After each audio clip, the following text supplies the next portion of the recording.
All right. Hello, everybody. Welcome to Korean Atlanta Mentorship here with another video. Did you know that this channel creates debt payoff addicts with their spreadsheets? We certainly do. In fact, we got this comment 4 hours ago. Yeah, I'm addicted to your Excel spreadsheets, man. They are awesome, though. You're the only person that I've come across that does it this way. Everybody else has a whiteboard. Lol. Exactly. And that's exactly why I made this channel. So, in an alternate universe where people type on computers like this is what debt payoff addiction looks like, right? Man, that would be pretty wild if I went into a coffee shop and I started looking at a computer and typing on a computer like that. That would be hilarious. But yes, this is what we're gonna do today. I don't know if I'd have the Excel's life t-shirt, but we're gonna pay off debt using Excel, and let's go ahead and get started. And we're going to use something called the velocity method, which is just a debt payoff method where we magically don't save money and then we use a line of credit to help us not save money. You want to know the secret to not saving, I'm sorry, to paying off debt is? It's not saving money. That's literally the secret to paying off debt. All right, so let's go ahead and get started. So this time we have a higher income person, $8,000 a month. So that's, imagine that you have two people who make $4,000 couple in the same household, and then now you magically have $8,000 a month, kind of, right? And then you have a lot of expenses. So you have, let's see, 8 credit cards, an auto loan, and a really cheap mortgage. So maybe we assume that this is like in the Midwest or something, right? And I recently watched the movie Michael, the movie about Michael Jackson's life, and he grew up in Gary, Indiana. So I looked up like the property values in that area. It's like 60K. Like each house is like $60,000. So there are still areas in the country where property is incredibly cheap, right? But yeah, but we'll assume. And actually, what's funny is I actually knew somebody send me an email out of the blue and made this almost this type of income and lived in like the Midwest. It was like a really cheap cost of living area, still in a lot of debt. So, don't assume that, if you make good money, that you're only going to financially struggle if you live in like New York or California. That's not how it works. Okay. All right. So we have all this debt. We have an auto loan. We have a relatively small mortgage compared to our income, as well as $2,000 of personal expenses a month. And this line item is in red because it's an average of the expenses that we have to pay for every single month, even if we're debt free, right? Whenever we're doing these budgets, we have to list every single debt as a line item, and then we have to differentiate debt and non-debt. And that's kind of a mistake that I see whenever people present this, that they kind of fumble the debts and the non-debts, and then it's really confusing. But I'm just making it as simple as possible, where you have your debts, and then anything that is not a debt that you have to pay for, even if you were debt free, that would go here. Okay. All right. So now what we're going to do, is we're going to assume the same income and the same expenses. And I remember when I first learned this in like 2017, that was highly emphasized whenever, they had a speaker present it. Same income, and you just change the flow of money. And I'll tell you how we change the flow of money. You know what the first step is? You don't save it. Okay, that's the easiest way to not say to pay off debt, like, and change the flow of money. Don't save it, right? And so here, the difference between the left side and the right side is basically where does your checking account go, or what's the role of your checking account when it comes to your money. So is it the final destination of your money, or is it basically just a temporary stop for your money? Now, when it comes to the average American banking scenario, the way we're socialized is that your checking account should be the final destination of your money. And if you ever talk about real estate investors and cash flow, they always say stuff like, oh, cash flow is income minus expenses minus debt, and whatever's left over in your checking account is your cash flow, right? Whereas here, there's an assumption that we're actively always paying off debt, right? We're just throwing all of our money into something called a line of credit.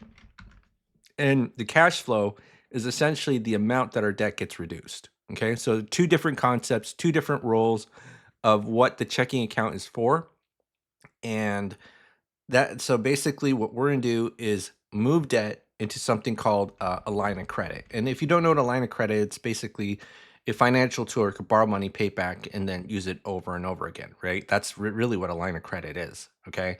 And a lot of times people think I can't get a line of credit. I hear that a lot. You magically they have credit cards, and do you want to know why people think that they can't get lines of credit?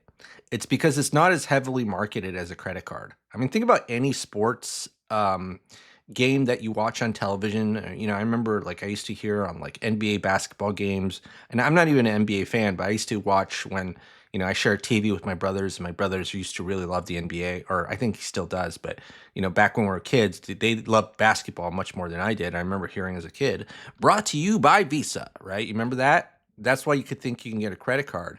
And then how people are magically consuming GLP-1 drugs.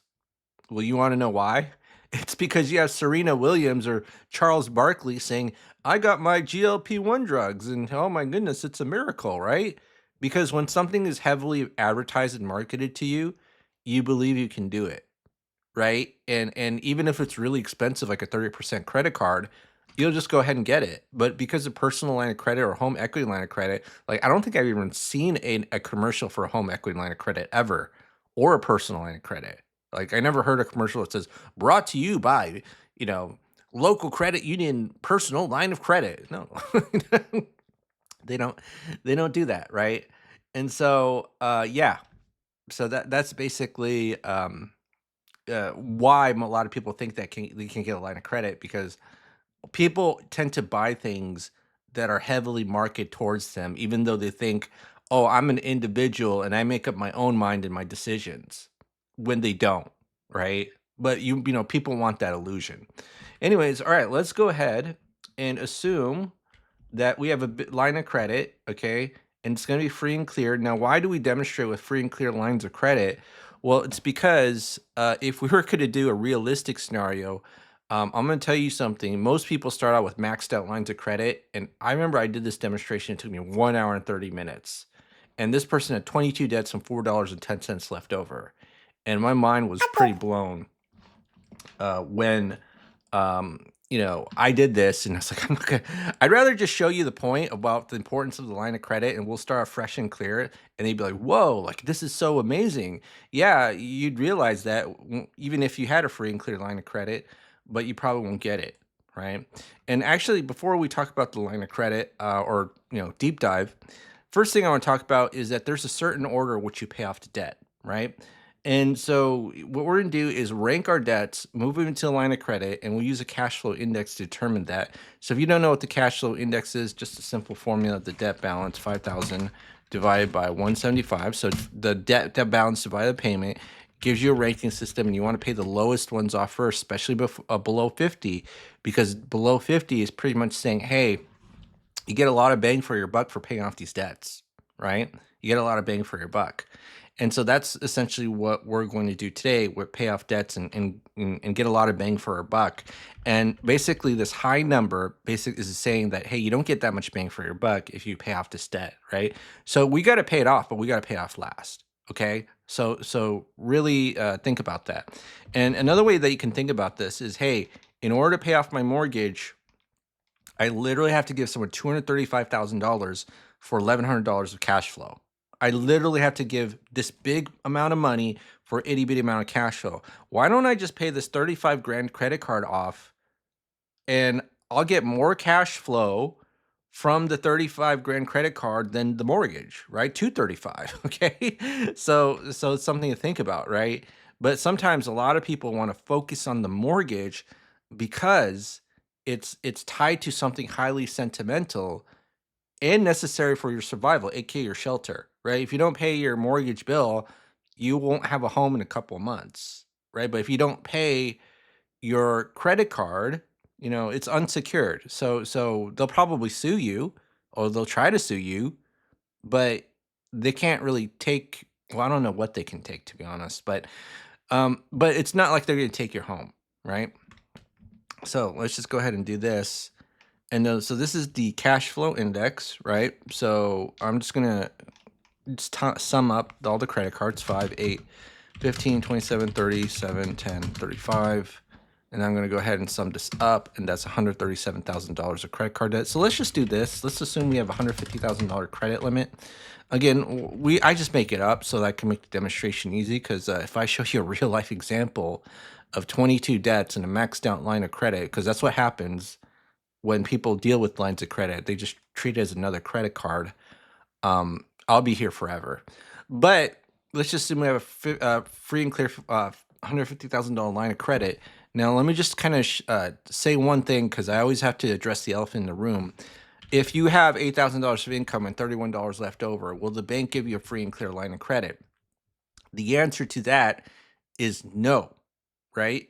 Because banks don't lend money to people who need it. Okay. So if you take a look at this person, $31.93, and the bank, you're applying for a line of credit from the bank, they're going to look at your credit profile and think like, this person needs money. No thanks. Right.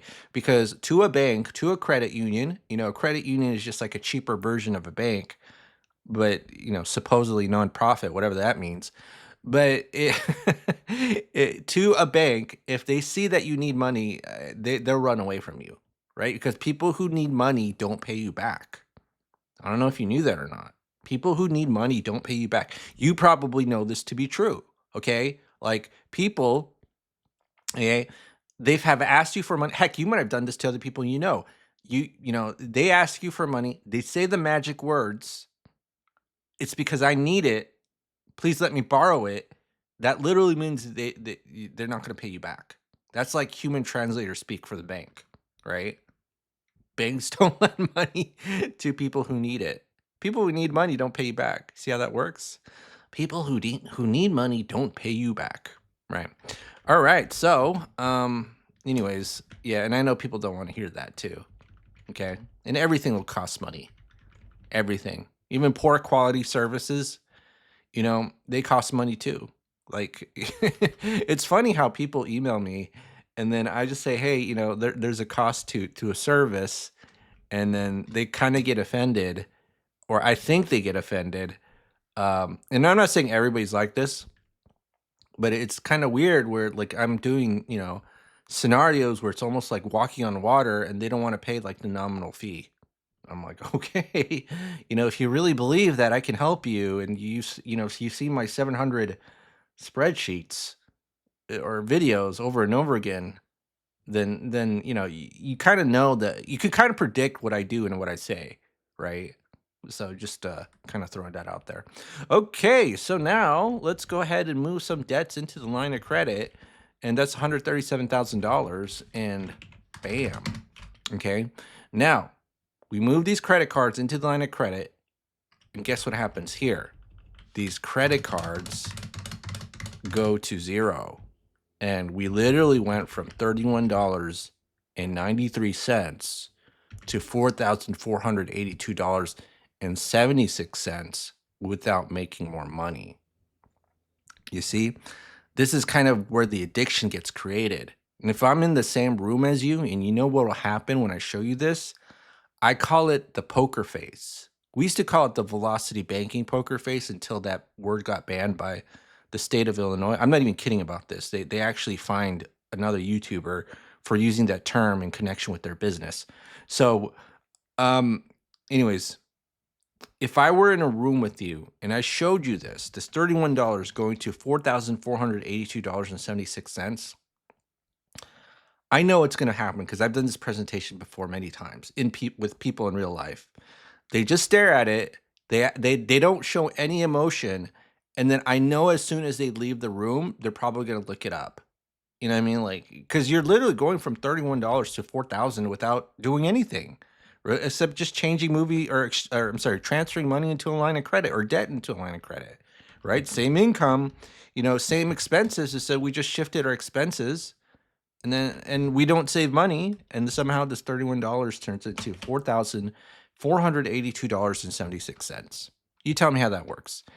Especially in a world where if I go on TikTok and just type student debt, everybody's freaking out, and we need to do a little bit of financial evangelism. Like, it's funny because all this is just spreadsheets, and everybody has access to a computer nowadays and YouTube, and people still can't figure it out. They can't. All right. So now let's go ahead and do this, which is the previous month's balance plus the previous month's interest minus our cash flow, 4482.76. So if you want to know what I did, I'm just calculate the next month's balance, because the final step is that you put your entire $8,000 paycheck into the line of credit as an overpayment, and then you take your expenses out, right, to pay all the other expenses down here, and then you rinse and repeat over and over again, right? And so what we're going to do is we're going to take the average daily balance, multiply it by the interest rate, and then divide by 12, okay? And then we see that after every single month, the balance of the line of credit goes down, and then we got to pay some interest because the line of credit, the bank is letting us borrow money and freely use it. And then I'm just going to go right here, and let's just see right here. So 35 months, this is all paid off, right? 35 months. And then 35 months, and that's 137K of debt, okay? 137K of debt. And then now we have the auto loan and the mortgage, and then this is going to be right here. So 35 months. So what we're going to do is put in the loan calculator the current balances. So we have an auto loan at 3% and then a mortgage at 4%. Most people would focus on this 4%, and we're going to focus on 3.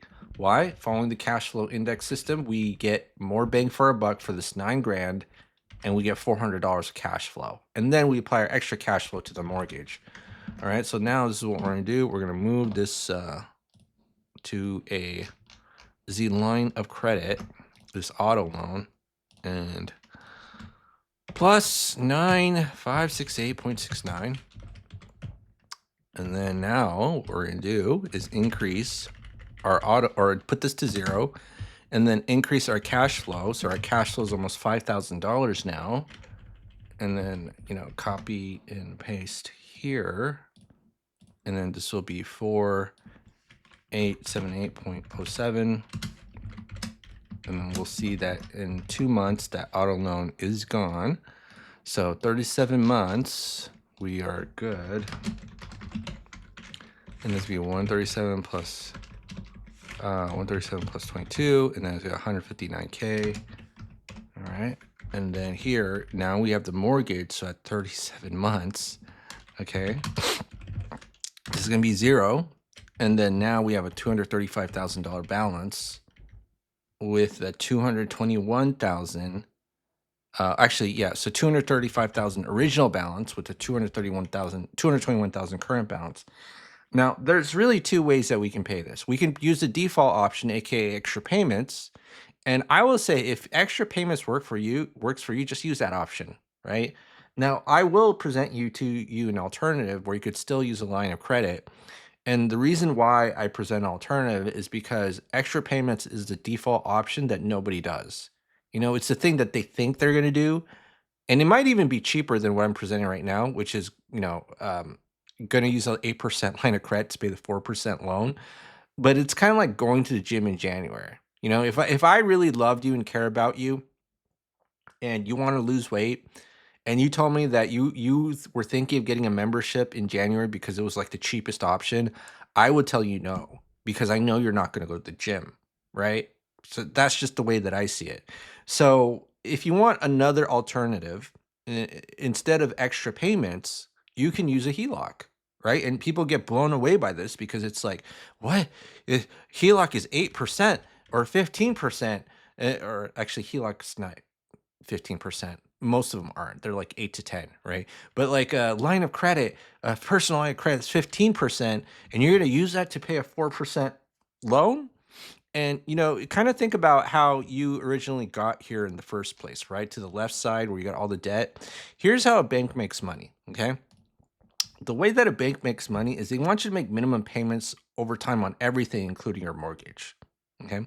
And the most popular consumer products out there for banking have what I call a friction point, right? Meaning that if you dumped all your money into them, it would actually be hard to get that money out. So this even applies to credit cards, right?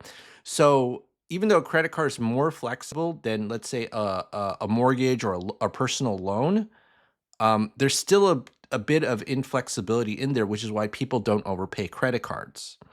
And this is probably why the banks like to really promote credit cards and loans, is because when you overpay either one of them, like, I mean, think about a loan. If you overpay a loan, that's a one-way street, right? If you overpay a credit card, you can always reuse that money, but you can't use that credit card to pay other credit cards and other loans. But with the line of credit, that's the only one out there where you could dump all your money in and then get your money out the same exact moment, right? It's the only financial tool that the bank has that allows you to do that. And so the reason why we might even still use a line of credit is because we want to prevent something called a segregation of income, which is essentially the same thing as minimum payments on everything. Paycheck comes in, it gets split all over the place, and then you leave the leftover checking and savings. So even till your last debt, right, you might still want to use a line of credit. And what I want to show you is that, hey, even if you do use a line of credit at 8%, it's not a big deal. And think about how easy it is, because all you got to do is just kind of think about, hey, my checking account needs to go to zero and my line of credit needs to go to zero. And that's pretty much it, right? So what we're going to do is we're just going to put, let me just kind of go here, move some of our debt into the line of credit. And we'll just do a small amount. Like, I like to say, hey, based on, let's say, amount of income coming in, we'll do about that, the same amount. That's a good figure. Okay, so 8,000. So let me just kind of do this right here. And then I'm going to add plus 8,000. And then we see that that 8,000 got paid off in just 1 month, right? Okay, so this one, 8,000, we just kind of do it again, and that will get paid off in 2 months, right? So see how easy it is? Oh my goodness. So we've been paying 816, and actually there's a monthly payment there too, but we just keep paying off the debt over and over again and cycling through it in small amounts, and then just making sure our paycheck goes to the line of credit, okay? And then we have a calculator here, kind of determines the debt payoff day. And let me just kind of do this right here. I'll do this quickly. So 8,000, and then, so let me just go here. So this is going to be what's the current balance? 221,690.32. So 221,690.32. Okay. And then we see that it gets paid off in 3.4 years, and you pay 16 grand of interest. Now, let me just kind of show you this, right? Let's say we double the interest. Whoa, it barely moved, right? I wouldn't say barely, but it kind of is barely, right? So this is why, like, you have to be, understanding that interest rate is not the only thing that matters when it comes to debt payoff. And heck, if you want to save the most amount of money, obviously you're going to not want to use a higher interest rate line of credit, right? But the higher interest rate line of credit allows you to create a bridge between you and your money to easily pay off the debt that most people, and kind of get rid of the worries that most people have when they overpay loans and credit cards. Now, when this is your last debt, it's not that big of a deal, but I'm just saying as a general principle, right? As a general principle, 15%, right? You saw that, right? So something I want you to think about, and I'll probably talk about later, but a lot of times people focus way too much on paying off the mortgage. And based on real life examples that I deal with, where we got 20 debts and $4.10 left over, a mortgage is just one debt, right? It's just one debt right here. We want to take care of all the debts. So I kind of think of this as like a holistic debt payoff strategy, right? We don't do that allopathic finance. Actually, do you know what allopathic means? So it's kind of like the word that the holistic medicine world uses to talk about mainstream medicine, allopathic. Maybe I got to start calling, mainstream finance allopathic finance. That's a funny word. All right. So now let me go ahead. And by the way, so just a kind of comparison, it's a very modern society type of thinking where you specialize in one debt. Oh, we just do it to 30-year mortgage, right? Whereas holistic medicine, you think about like the whole body and how each part of the body is connected to each other, right? Whereas allopathic medicine is like very specialized. That's why like the more specialized you become, the more money you make. Like if you have a kidney problem, then you go to a nephrologist, right? Lung problem, pulmonologist, Okay. So something to really think about when it comes to your finances. I always present this as a holistic strategy, not just, hey, pay off your mortgage in 30 years. Okay. Or I'm sorry, not 30 years, 7 years. In this case, will be 3.4. All right. Well, that's it for today, folks. This is a Crane Atlanta mentorship. And this is going to be 0. And it'll be 37 divided by 12 plus 3.4. And then that's going to be 6.48 years. And then we're debt free.